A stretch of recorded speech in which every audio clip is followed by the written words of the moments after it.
So, my brothers and sisters, some scholars, which is a minority, and there's a book called Halal Haram by Al-Qaradawi, for example, Sheikh Al-Qaradawi, who wrote it, rahmatullah alayh, and he follows the view of some of the scholars like Ibn Hazm, who say that certain music is okay so long as you meet 16 different conditions. So it cannot take you away from the worship of Allah. It is not the type that involves derogatory words or haram words or shirk words or bad words. All right, brothers ask a very big question. I can't go into it for too long. Our brother's asking, what's the ruling in Islam on listening to music? And he also said, does music break your fast in Ramadan if it's haram? My dear brother, I'm going to tell you the balanced view.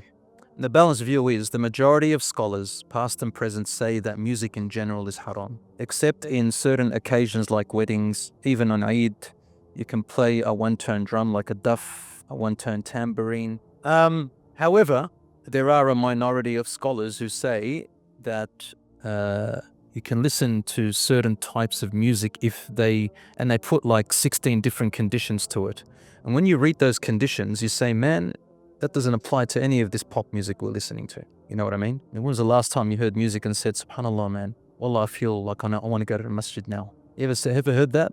You heard music and you go, astaghfirullah, you're forever looking at any of the opposite gender. You don't say stuff like that, do you?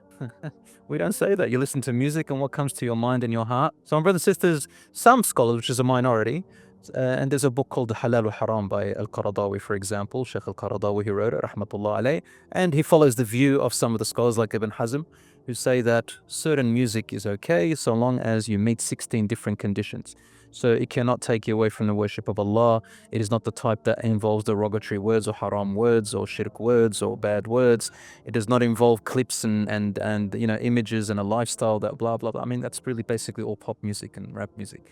So avoid the music, ya akhi. Avoid it. And in Ramadan, let's say if it is a minor sin, and it would be a minor sin to listen to music. Let's go by the middle ground. It's a minor sin. In Ramadan, if you listen to music, which is a minor sin, or you listen to words that you shouldn't be listening to, or you say words, or you swore, or you lied, or you did something like that, or you looked at something haram, these are all called day-to-day minor sins that people will fall into. It does not break your fast.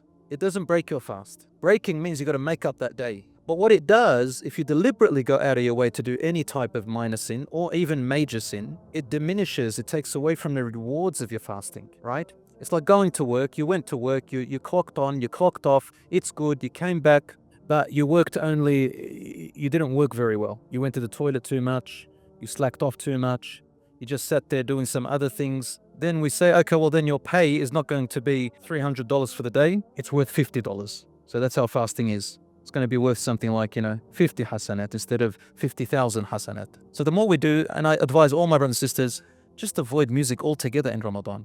Listen to Quran. Even with nasheed, which does not have musical instruments, I would say in Ramadan, look, I'm not saying that it's unanimously haram. I'm saying that with nasheeds, in Ramadan at least, do better than what you do before Ramadan.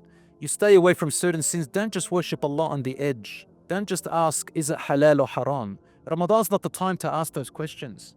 It's the time I want to get even closer. There are even things that are not really haram, but they're disliked. But I'm not even going to do them. I'm going to try and not do them. Do that for a month. See where you get to. The Prophet ﷺ was passing by the grave and he looked at a grave and he said, this person in the grave, if he were to come back alive, there will be nothing in the entire world more beloved to his heart than to just do 2 rak'ahs to Allah. Not fard, just any 2 rak'ahs. So things that you don't even have to do, but just to do them. Things that are not just haram, but they're just disliked, better not to do. Don't do them. Why don't you do that for a change? Well, I get a lot of young people, they say, but is it haram? Say yes, okay. How haram? Now I get people like, all right, I get it's very haram, but like, do you go to hellfire? Maybe. How long do you stay in hellfire? Will I get out again? If the guy's already sealed upon his fate to go to hellfire, la hawla wa la quwwata illa billah. Have you ever put your hand over the barbecue before? I'll tell him, put your hand over the barbecue. Did it hurt? How much did it hurt? Come on, brothers and sisters. Try your best. This is Ramadan. Try to do more than what you can do. Try to stay away more than what you normally stay away from. Does that answer your question? Alhamdulillah.